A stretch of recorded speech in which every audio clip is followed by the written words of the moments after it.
Hello बच्चों, question पढ़ते हैं एक बार। Find a vector r vector equally inclined to the three axis and whose magnitude is 3√3। की कॉन्सेप्ट समझते हैं इसका। की कॉन्सेप्ट लेट से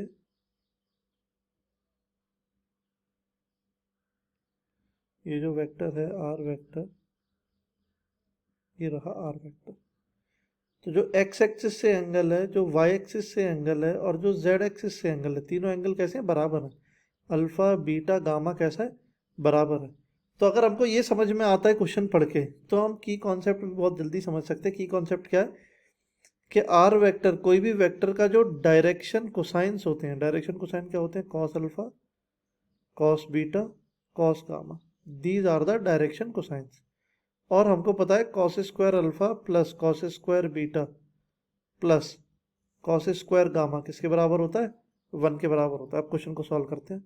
तो इसका जो डायरेक्शन कोसाइन है वो cos alpha, right. Alpha beta gamma सब कैसे हैं? सेम है। और कॉस अल्फा है ना, अल्फा बीटा गामा सब कैसे हैं? सेम है। तो आ गया 3 cos² alpha is equal to 1 और cos alpha is equal to +-1/√3। Correct. अब जो डायरेक्शन कोसाइन होता है, ये तो डायरेक्शन बता दी इसने। डायरेक्शन कोसाइन ऑफ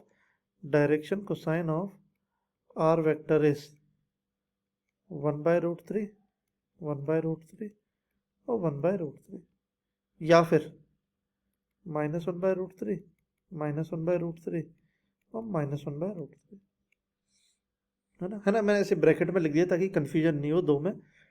ये डायरेक्शन कोसाइन है। और अगर हमको आर वेक्टर चाहिए, आर वेक्टर क्या होता है? Direction cosine into magnitude of r vector.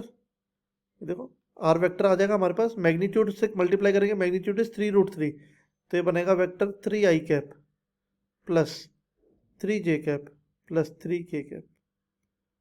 और या फिर ये बन सकता है -3i कैप -3j कैप और -3k कैप। तो इसके दो आंसर आएंगे। कितने आंसर आएंगे? दो आंसर आएंगे, राइट।